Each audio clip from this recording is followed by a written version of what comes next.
Hello everyone, and welcome to episode 1 of our HeartGold DestinyLocke. A DestinyLocke is a randomized Nuzlocke with a predetermined team. If you'd like a full explanation, click the link above or in the description. I asked you to vote for the team that we would use for this playthrough, and the winner was Team 2. We'll add the team to the layout so we don't forget who we're allowed to catch.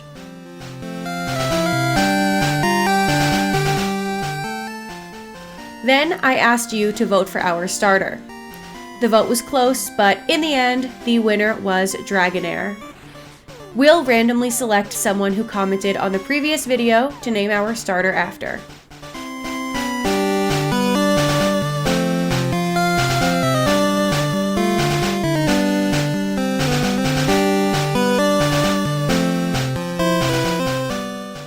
And the winner is Hardcap Games. I'm sorry that I spelled your name wrong on the wheel, but I know it.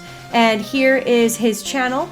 Be sure to check him out, drop him a sub. His link is at the top of the video and in the description as well. So let's pick up our starter and get this party started. If you'd like one of our future team members to be nicknamed after you, comment below and let me know who you want to claim.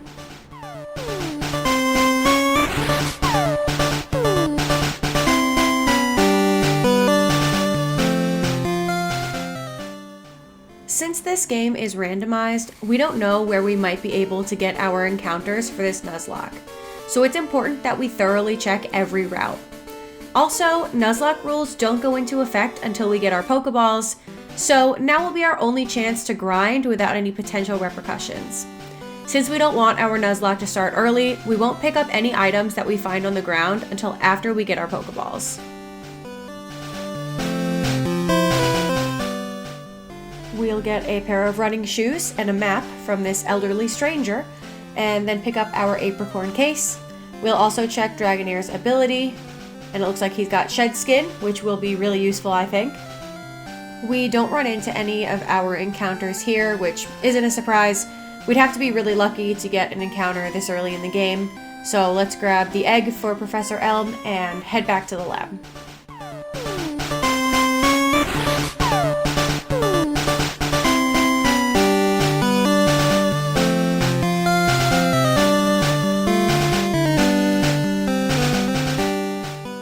On our way back to the lab, we run into our rival for the first time, and it looks like he chose Happiny for his starter, so Ethan must have Heracross.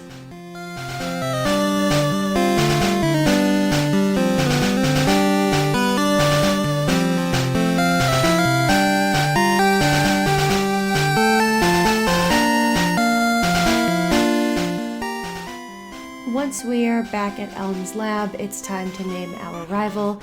So we spin the wheel, and the winner is Aurelius. His link will be at the top of the video and in the description as well.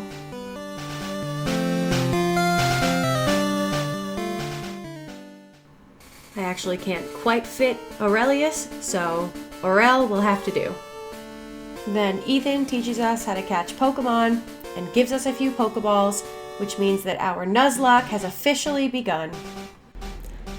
I picked up a few more Pokeballs, some potions, and an antidote, and started making my way to Violet City, being sure to thoroughly check each route for potential encounters along the way. We battle 2 youngsters. The first one is Youngster Joey. We love Youngster Joey. Well, we're not going to give him our number. Sorry. The second one almost ends our Nuzlocke right here. Who gave this kid a Kyogre? But it's fine. We make it through, and we carry on.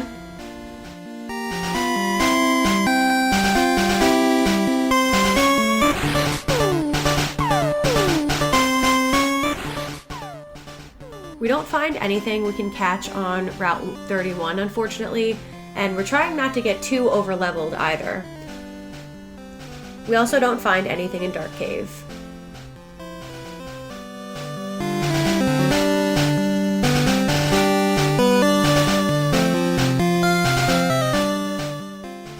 Jumping ahead to Violet City, we heal up and check Route 32 before going into Sprout Tower, and we get some truly incredible luck.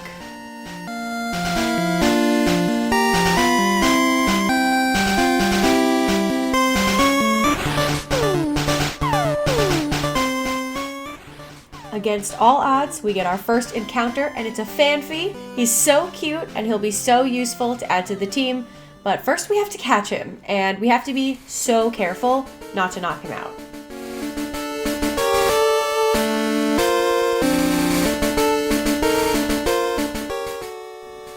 He escaped from the ball a few times, but in the end, we managed to catch him.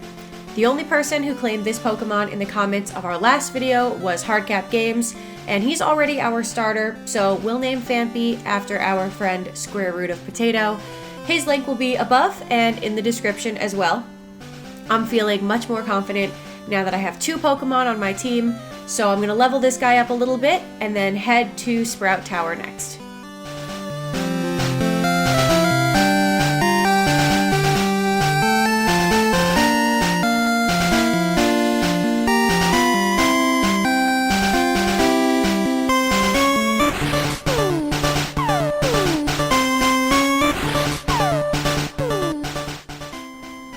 The only wild Pokemon we encountered in Sprout Tower was a Whismur, and we were able to defeat the Tower Sages and the Tower Elder pretty easily.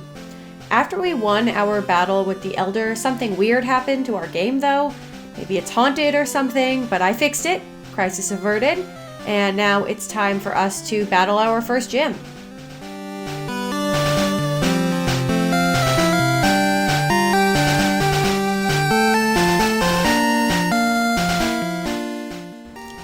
Faulkner is supposed to be a flying type gym leader, but of course, because this is randomized, we have no idea what he'll have. His first Pokemon ends up being a Luxray, and then he brings out a Chatot, funny enough. But our gym battle is a success, with 0 casualties. Square also reaches level 15 and wants to learn Rollout, so we teach that over Growl.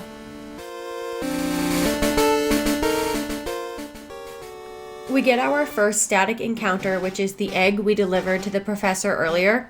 We don't know what it'll be yet, so we'll add it to the layout as an egg for now and start heading towards Azalea Town.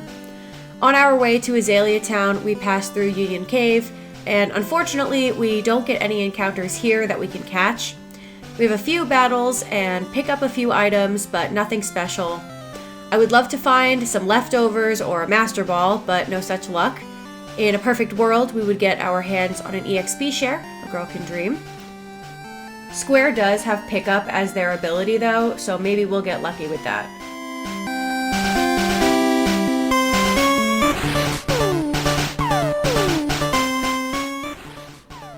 This might be the first time in my life that I've entered a cave in a Pokemon game and been disappointed to not find a Zubat.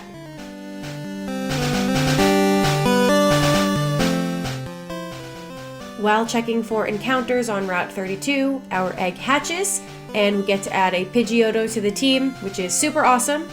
We'll name it after our friend Disaster Gaming and link his channel above and in the description. Disaster Gaming. We want to try for our second badge, but to do that, we need to take care of Team Rocket first. They're chopping off Slowpoke tails. Disgusting. I would never do such a thing. If I were going to eat a Slowpoke, I would eat its entire body. Catherine, What? Stop. What? You can't say that. What do you mean I can't say that? People are going to think that you're like a weirdo. But I made a whole video about eating Pokemon. Just stop, please. You're embarrassing us. Oh my god. Alright, fine. Hey Siri, edit that out. Bugsy is normally, as his name implies, a bug-type gym leader, but as with the last gym, we don't know what he'll have since this is randomized. As luck would have it, he does actually have a Kricketot on his team, followed by a Snover, who's a little scary. We almost lost Disaster. What a disaster that would have been! Do you get it? Because his name is Disaster. His ace is a Ho-Oh, which is also scary, and we come incredibly close to losing Hardcap, but RNGesus comes through for us and we win, earning badge number 2. And that's it for episode 1 of the Pokemon HeartGold DestinyLocke. Thank you all so much for hanging out with me today. I'll see you really soon for episode 2. Don't forget to comment below and let me know which Pokemon you want named after you. And I can't wait to see you next time. Bye!